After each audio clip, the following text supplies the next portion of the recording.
کہ میں جس کو چاہوں حکومت عطا کر دوں. قرآن کی اس آیت سے میں آج یہ استنباط کرتا ہوں کہ صدیق اکبر کی حکومت اللہ کی دی ہوئی ہے، چاروں بزرگوں کی، ان کی حکومت بھی اللہ کی دی ہوئی ہے، امام حسن کی حکومت بھی اللہ کی دی ہوئی ہے، اور امیر معاویہ رضی اللہ تعالیٰ عنہ کی حکومت بھی اللہ کی دی ہوئی ہے، یزید کی حکومت بھی اللہ کی دی ہوئی ہے. بھائی اللہ کی مرضی کے بغیر مچھر اور مکھی پر نہیں مار سکتے. لیکن اگلی بات یہ ہے کہ 3 سال کے اندر اندر یزید کا حاکم بننا اور ذلیل ہونا، یہ دلالت کرتا ہے امیر معاویہ رضی اللہ تعالی عنہ کی ولایت کے اعلی مقام پر درج فائز ہونے پر، کہ آپ نے مسجد نبوی کے ممبر پر یہ دعا کی تھی، یا اللہ اگر یزید کو میں خلیفہ بنا رہا ہوں، یہ اگر میری منشا اور میری رضا کے اوپر پورا اترے تو اس کی حکومت کو طول دے دینا، ورنہ اس کو غرق کر دینا. غرق ہو گیا. اور غرق ہو گیا. وہ کیوں غرق ہوا؟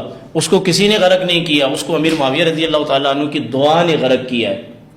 اب اگر آپ یہ کہیں کہ بھائی بیٹا اگر بدبخت ہے تو باپ کو ہم الزام دیں گے، تو کیا پھر آپ انبیاء علیہ السلام کی صف میں جا سکتے ہیں؟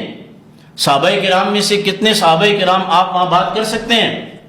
امام مہدی رضی اللہ تعالیٰ عنہ کو جو مقام اور مرتبہ آپ نے دیا ہے، وہ مقام اور مرتبہ تو امام زین العابدین سے بھی آپ کا زیادہ لگتا ہے، یعنی کہ آباء و اجداد سے بھی بڑا چڑھا کے دے رہے ہیں. پھر جہاں تک انہوں نے کہا کہ امت ذلیل ہو رہی ہے اس وجہ سے کہ یزید یا دوسرے تیسرے کا نام کیا، میں کہتا ہوں امت ذلیل ہو رہی ہے حضرت عمر رضی اللہ تعالیٰ عنہ کی شہادت کے بعد. امت کی ذلت کا سبب ابو لؤلؤ فروز. اللہ ہم سے پوچھے گا، انہوں نے کہا نہیں پوچھے. اس سے پہلے انہوں نے کہا کہ اللہ کے رسول کے مصلی کے وارث جو ہیں حضرت ابو بکر ہیں، علم کے وارث حضرت ابو بکر ہیں، ایسا ہی جی. تو جس کو اللہ کے رسول نے اپنے مصلی کا وارث بنایا، اگر کوئی اسے نہ مانے، آپ کہتے ہیں کہ اللہ نہیں پوچھے گا اس سے، یعنی تو آپ نے ہمیں مقصد جو ہے مشکل میں پھنسا دیا. نہیں پوچھے گا وہ، اچھا مشکل میں پھنسا دیا.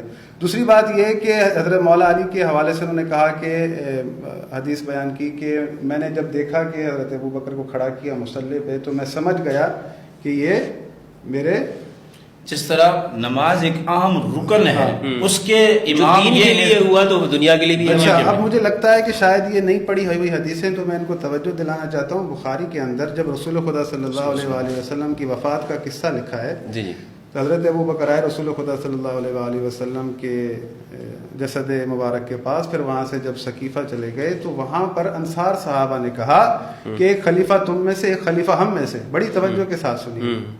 تو حضرت ابو بکر نے کہا کہ نہیں، خلیفہ قریش میں سے ہوگا. یہاں پر حضرت ابو بکر کو کہنا چاہیے تھا کہ نہیں، مصلی پر میں کھڑا ہوا تھا، میں خلیفہ ہوں. پھر انہوں نے کہا کہ آپ ایسا کریں، حضرت عمر کو خلیفہ بنا دیں. یہ بخاری کے اندر جملے نہ موجود ہوں، میں اپنا ذمہ دار ہوں، جو جرمانہ کہیں گے بھر کے دوں. ہیں یہ جملے ہیں، ٹھیک میں ہے، ایگری کرتا ہوں. ٹھیک ہے. اب پہلی دفعہ انہوں نے آپ کی بات سے ایگری کیا ہے. میں ہر بات دیکھیں نا، ایگری کروں گا. میں کیا بات، پہلی دفعہ نہیں جو بات کر رہے ہیں صحیح ہے، لیکن اچھا لگا مجھے. بھائی دیکھیں، دل سے کہہ رہا ہوں اچھا لگا. میں ایگری کروں گا، جو بات ہوگی میں ایگری کروں گا.